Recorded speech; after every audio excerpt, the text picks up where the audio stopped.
Right, okay folks, welcome to another 8-bit face-off kerfuffle, and this week we're taking a look at Arkanoid type game Krakout, released in 1987 by Gremlin Graphics. So kicking things off, I'm going to take a look at the Commodore 64 one. This was the version that I played back in the day. Now, one standout thing about this game is the music. Ben Douglas. Brilliant stud tune.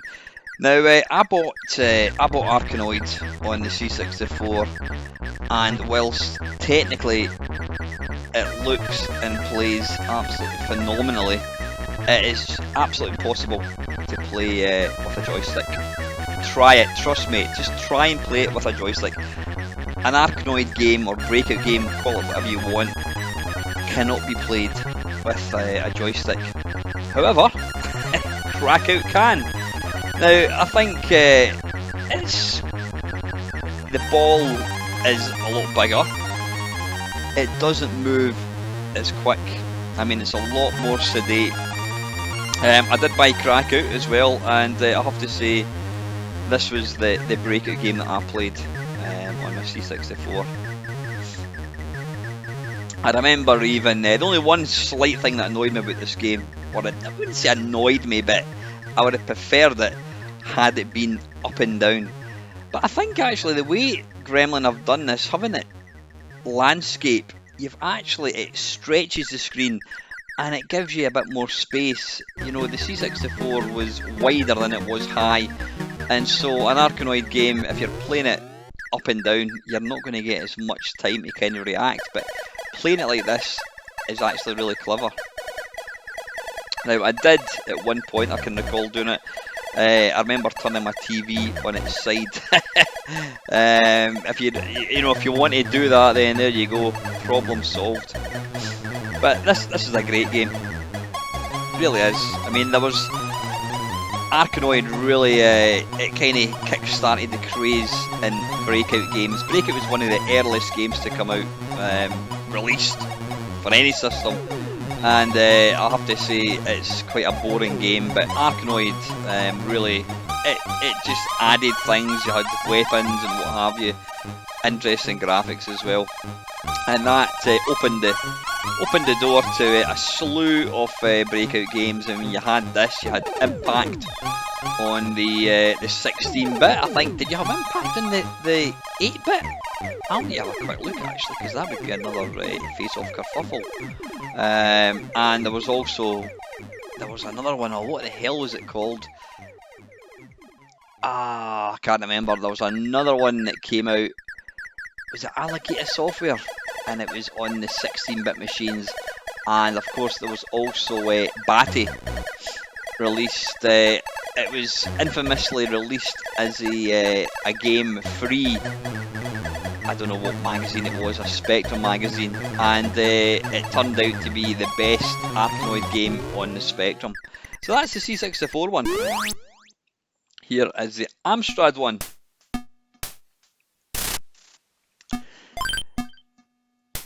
Now, graphically, it's nice, really, really bright. Movement is spot on.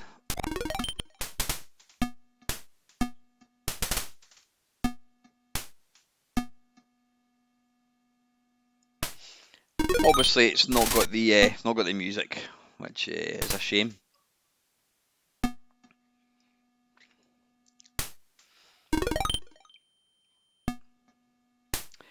What was the name of it? I'm trying to think of the name of that 16-bit Arkanoid game. I can see it, I can visualise it, but I cannot fly from remember what it was called.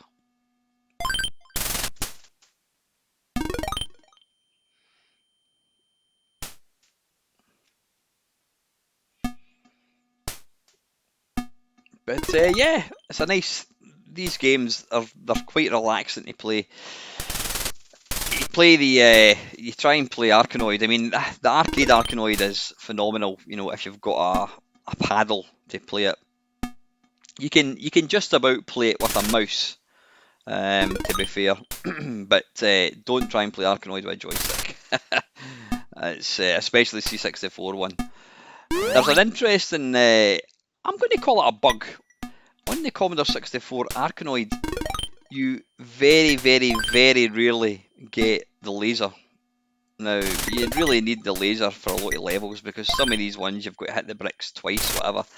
So you do need the laser, and for whatever reason, in the C64 they didn't program it properly, and you very rarely get it, which makes it even more difficult. But anyway, yeah, that's the Amstrad one. That's nice. Right, next one is the ZX Spectrum. Right, let's get it going. Instant. Yeah, like I says, Batty was released as a free game, and yeah, people discovered that it's actually possibly the best breakout game for the Spectrum. But anyway, we're not there to talk about Batty, we're here to talk about Krakout. Yep, as expected, nothing wrong with this. I mean, to be fair, it's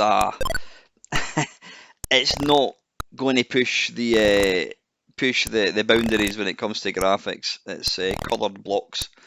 Now, if I'm not mistaken, is that little character, the little face, is that not Jack the Nipper? I think it is actually. Few sounds, no music. I don't know whether this came out on the 128 version. It might have had some music, but the important thing is it plays really well. I mean, it's Breakout. Well, it's not Breakout. It's Arkanoid, but it's playable. That's the important thing. Like I said, if you want to have that really authentic effect, then just turn your TV or your computer screen 90 degrees and you're sorted.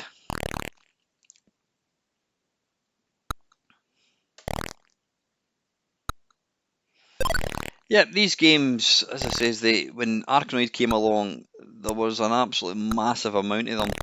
They were mega popular, and then for whatever reason, they just kind of died a death.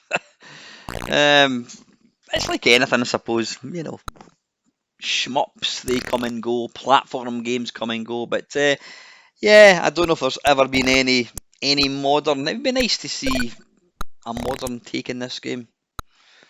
But would it sell? I don't know. There's lots of wee Jack the Nippers. Right, anyway, this last version is the MSX. And it's got some sound as well. It's got some music, which is nice.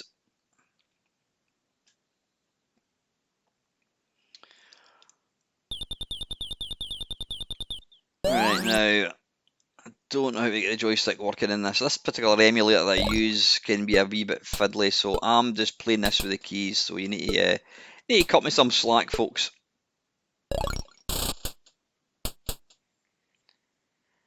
That's odd, eh? Unless there's an option to turn music off. You've got the music in the title screen, but you don't get it in the mid-game. There is probably a key to turn the music back on again. And you'll see there, that's got Jack the Nipper as well. I'm sure that's him.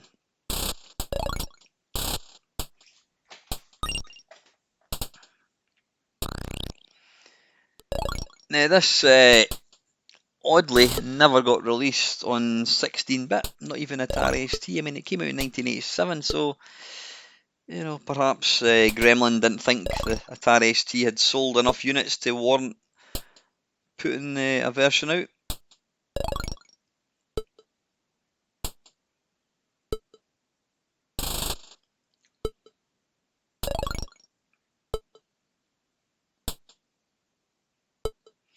Yeah, it's definitely slower than Arkanoid, but I actually think that makes for a more playable game, certainly.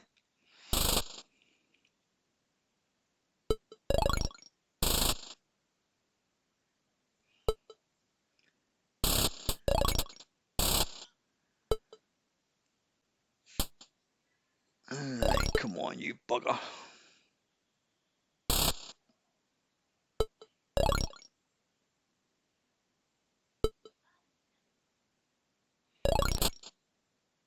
Not this time. Oh, bollocks.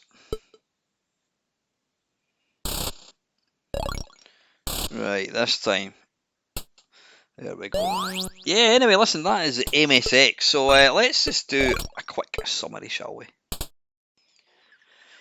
Right, C64 one first. Lovely, vibrant graphics.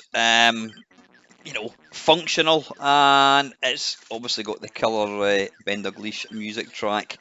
Amstrad one is nice. Again, there's, you know, graphics are nice and colourful, plays really well. Lackey sound, no tune, which is a wee bit disappointing. Spectrum one, pretty much the same as Amstrad, maybe slightly less colour, plays well. Again, no music. MSX oddly does have title music, but for whatever reason they didn't actually have it in game. So you know what? Four excellent versions. There's not a bad version among it. But if you're going to play it, it's going to be the C64 one, purely and simply for the Ben Dalglish Stonking soundtrack. There you go, folks. As always, thank you very much for watching.